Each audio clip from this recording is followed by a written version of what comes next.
किसी के जज्बात को वैल्यू देना कोई गूगल से सीखे। बात दरअसल ऐसी है कि एक बहुत ही प्यारी सी बच्ची ने गूगल को एक अपने हाथों से लेटर लिखा कि डियर गूगल, कि जब डैडी रोज़ाना काम पे जाते हैं और क्या वो इस वेडनेसडे को ऑफ कर सकते हैं, क्योंकि उनकी ऑफ सिर्फ सैटरडे को होती है।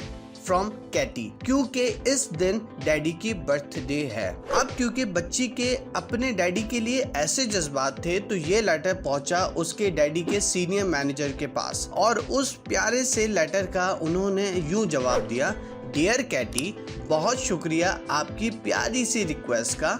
आपके डैडी बहुत ही मसरूफ़ होते हैं गूगल और मिलियंस ऑफ लोगों के लिए काम करने में। आपके डैडी की बर्थडे पर और वेडनेसडे की छुट्टी के लिए हम आपके डैडी को जुलाई का पहला पूरा हफ्ता ऑफ दे रहे हैं। एंजॉय। अगर आपको ये स्टोरी अच्छी लगी हो तो वीडियो को लाइक और चैनल को सब्सक्राइब करना मत भूलिएगा। मिलते हैं नेक्स्ट वीडियो में। अल्लाह हाफ़िज़।